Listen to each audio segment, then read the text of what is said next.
Oh, you do crack me up, lad. You're very funny, Gromit, pal. Oh, what a funny lad. Oh, hello there. You've caught me in the middle of a cup of tea. Welcome to Auntie Wallace, the segment of the show where you write in looking for some life advice and I do my best to give it you. We've got quite a few letters today, so I'll just finish up my tea and we'll get started.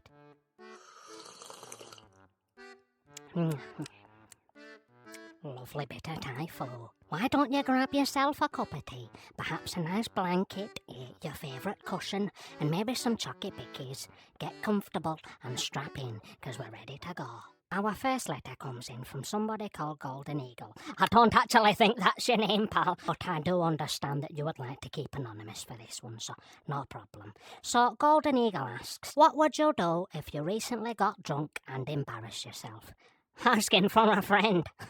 Right, we all have a friend like that, don't we? Well, I suppose it all really just depends on what you actually fucking did, lad. Did you snog your mate's bed? Did you try firing into his mum? Did you have a little piss on a lamppost?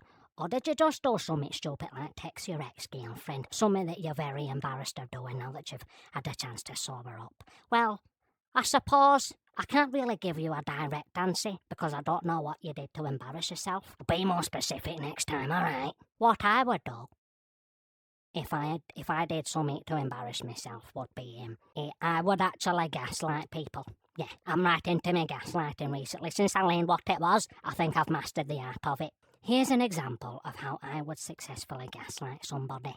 What? What you on about? What embarrassing thing? Who, me? Wallace? No. You're talking shite, pal. I don't appreciate people talking shite. You want to be my mate? You still want to be my mate? Well, stop talking shite. Never done it. What do you mean you recorded it? What do you mean? You're fucking lying, pal. Talking shite. Talking shite. And that's how I would do it. Hope that helps you, pal. So next up, we have another anonymous viewer. Now this comes from somebody called Wired Fox. It says, my dear Wallace, I live for the day you turn your back on Lady Tottington and go for someone more down to earth. Let's grab a pint. Not Lesty. Gromit, lad, what did I tell you? Make sure Lester doesn't write in. That's clearly fucking Lesty. I'm gonna have a fucking word with him. Hold on, cut that bit. Don't put that bit in video. Fucking ridiculous, lad. Right, next one's from you, Soroso. Dear Auntie Waldo. Who the fuck's that? I'm Wallace. It's Auntie Wallace, right? Get my fucking name right if you want advice from me, alright? What do you do when you're not feeling your best but still have stuff to do? How do you motivate yourself? Might I recommend a nice wedge of Wensleydale. I know a very good cheesery, pal. I can hook you up. Cheese definitely always helps me, pal. No matter what mood I'm in, I whip out my Jacob's crackers. I get a little slice of cheddar or some Wensleydale, as I mentioned before. Little bit of butter. Don't be afraid of the butter, pal. Put the butter on. Little knife, right? Or a teaspoon. Whatever you've got handy, whatever utensil. You can use your fucking finger if you want, pal. Dip it in.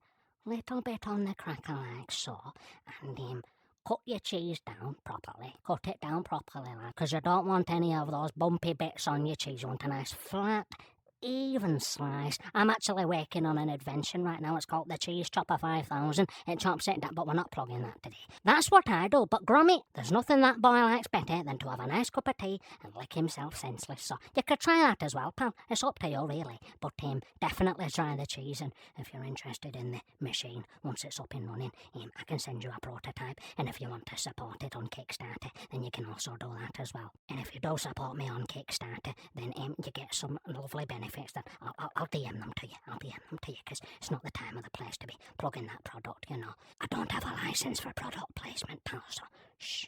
And Yuso Russo says that he loves the big lad. I am the big lad, so love you too, big man. Hope you're doing well, alright, and I hope you feel better soon. If you're down in the dumps right now, definitely get some cheese. Okay, so the next question comes from Poppy. Poppy's looking for some lovely advice on how to keep positive during her second year of her university course in makeup and hair. Well, Poppy love, if there's one piece of advice I can give you, fucking drop out. I went to uni, I got my degree, done me fuck all. Yeah, I've had a couple of successful fucking inventions, but what? Look where I'm fucking living. I live in a fucking shanty shack. I live in a shite hole. Look, it's not worth it. Just get a fucking job in retail. Fucking go to Tesco, get yourself a job at Asda's, or perhaps Primark, get yourself a fucking discount. But if you really want to keep studying and get that degree and prove to yourself that you can do it and you have done it, then I suppose to keep positive, I would probably just don't abandon your hobbies. It can be quite easy to just forget all your hobbies and focus on work, uni, exam, degree, shite, deadline, fucking responsibility, life, fucking where's the money gonna come from, fucking why is nobody buying me inventions, how am I gonna pay my fucking rent, blah, blah, blah. Right. My producer has just had a word in my ear to say that I seem to be going off topic. So what I'm going to do now is just say, don't abandon your hobbies. Alright, if you play video games, play your video games. If you watch movies, watch your movies. If you invent stuff, great. Fucking fantastic, but don't expect to make any money. Oh, right. Okay, Gromit. For some reason, Gromit won't show me the full letter for this one, but this one comes in from Matthew, and Matthew's looking for some advice on how to get a girlfriend. Well, Matthew, because I can't see the full letter, I don't really know what to say. Hold on. Gromit, lad, show me the fucking letter. You cheeky bastard. Get that one off, Gromit, lad. Cut it. Don't put that in video. How does he know about me and Jessica, lad? I bet it's fucking lies. He tells everybody all my business. I'm fucking sick of this. I just hope nobody tells Lady Tottington. Now this question comes from a real-life soldier. He says, Auntie Wallace, like you, I'm partial to a bit of Wensleydale. But my wife says that I shouldn't eat cheese before bed because it'll give me nightmares. What would you do in this situation? Thanks, pal. All the best. You might not like this, lad.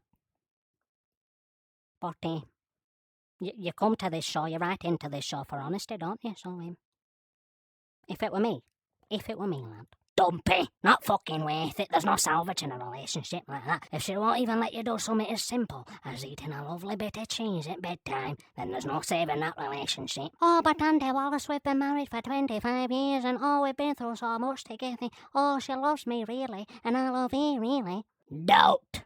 I seriously doubt that. It's not true love if she don't let you have your cheese, lad. Trust me, I learnt that the hard way. This next one comes in from Southwest Trains. What? Oh, sorry. Trains in the Southwest. I thought I were getting a sponsorship there, Gromit. Right, what you saying? So he says, Wallace, my pal, what made you want to become an internet superstar? Well, I didn't really, to be honest. It just kind of happened. I posted a couple of my inventions on Facebook Marketplace and I got 12 likes. And the rest is history. Shut up, Gromit, that's 12 more than you got. This one comes from somebody called Cousin Ham. What's that mean? Anyway, sorry. Dear Auntie Wallace, have you any advice for a lad wanting to make a cheese factory? And would you know anybody that would like to apply for a job there?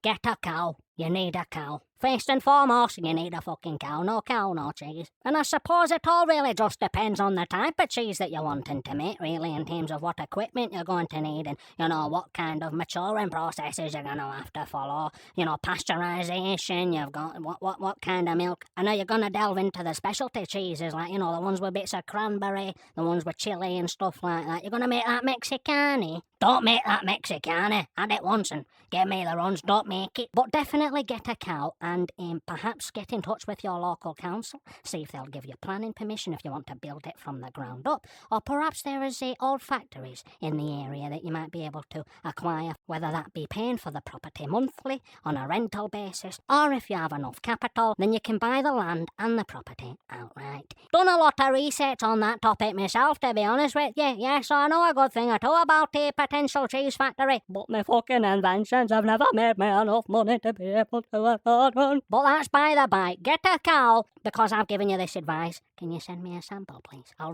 review it. I'll review it on channel. I will. I'll shout you out, please. And in terms of if I would know anybody that'd be interested in applying for a position at your cheese factory, nobody comes to mind. I don't know of anybody that's looking for work right now, or even enjoys working in general. I'm out of action at the moment. It's funny because a lot of people think that I've actually been sacked from my office job, but I haven't. I've just been suspended and I don't have any date for return yet, so I'm doing a couple of jobs on the side, but unfortunately, no, I can't work at your cheese factory because I am waiting for my usual position to open up. As much as I'd love to do it, as much as I'd love to put the graft in, I'll just accept the free cheese sample instead. Thanks. I'm not gonna suggest Lester, lad. He'll have his fucking fingers all over the cheese. I'm trying to get a free sample of that. The next letter comes in from Cat Alexandria, and Cat has asked for me to drop the skincare routine. Well, I don't really have a skincare routine. I get up in the morning, I splash some cold water on my face, dry it off with a towel. You have to be quite vigorous with your towel rubbing, to be honest with you, and it helps if you've got one with a rough surface, rather than one of those ones that just spread fluff everywhere. It has to be quite scratchy, almost like sandpaper in towel form. Yeah, grab it, fucking all over your face, right? Once that's done, you'll be a bit red, but that's normal. That is normal. Don't be alarmed. It's scary when you first see your face all red like that, but it's normal when you have a rough towel like I have. I've had mine since the 80s, yeah? That towel's done right by me. So after you've done all that, right, chuck your towel to the side and grab your pot of soda cream, yeah? Open the lid up, just the one finger. That's all you need. Pea-size amount. Rub it into the soda cream on your face. Mainly the T-zone, right? Mainly the T-zone. A little bit on your cheeks if you've got rosy cheeks like me. A little bit on the cheeks. And then what you want to do is you want to grab the towel again and fucking scrape it in, alright? Once that's done, you will be a bit red again with some white on surface, but it works. And that's how I look so good for me age. Hope that helps. The next letter comes in from Jared, who's recently got a lovely little puppy and is looking for some advice on how to raise it, and has specifically asked me to tap into some of the things that I did with Gromit when he was a little puppy. Well, if your dog is like my dog, he'd be pissing everywhere right now. Am I right? Your puppy pissing everywhere, not going on to puppy pads, no. He was a bastard for that. So what I did, right, every time he pisses somewhere that he's not supposed to piss, have a staying word with him. Alright. Don't be afraid to get on your knees, get to the puppy's level, and just say, you know what? You've really fucking let me down, pal. You've pissed all over my floor, or my couch, or your pillowcase, wherever they've pissed, right? You've really let me down. I brought you into this family. I gave you free food. I bought you a lovely little collar and a leash, and you go and piss everywhere. Make a fucking fool out of me. Make a fool out of me in my own home. And then you want to make him feel really guilty, right? So you put on water weights like so. I can't believe you've pissed all over my pillowcase or my table or wherever for the example, right? Oh, you've pissed all over the place and you shouldn't have. You should have pissed on the puppy pads until you're old enough and you've had your inoculations and you can go outside to do a piss. And you've done that. And that's really upset me. I don't know what I've done wrong. I don't know what I did to deserve this. You've let me down, lad. And you're a right bastard for it. I'd never piss on your things. And to think I was about to give you this brand new toy today. But bad dogs don't get no toys. I'm going to give this to charity shop. And then the dog's going to be all like, oh no, I can't believe my toy's going to charity shop. I've been a right bastard. And then what you want to do, right? And this will make them loyal forever, I promise. You know what, lad? Even though I don't think you deserve it right now, I still think you're a cracking dog. And I love you. You're a part of my family. And I never want you to feel unsafe or uncomfortable. But you just can't piss anywhere you want, pal. I'm going to give you this toy anyway because I do love you.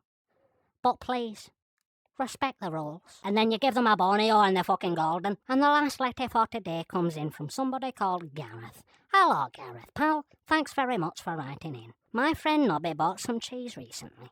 Oh, lovely. But he's gone and dropped it on the floor. Oh, have you got any advice on how to clean Nob's cheese? Well, I suppose really it depends on what type of surface it was spilled on. If it's a clean surface, you could just scoop it up and shove it in your gob, to be honest with you. If you spilled it on something dirty though, you're going to want to whip out the Dettol. I use the spray one personally, so get your Dettol, right, some kitchen roll, and rub it all over the cheese that you've spilled everywhere. And then what you want to do, right, is it... What? Hold on. Clean knobs cheese. Knobs cheese. Oh. Get that pissing block, Gromit! I don't want any more letters from him. What? What do you mean you can't block letters? Just contact Royal Mail, say no more fucking letters from that person. Disgusting! Disgusting!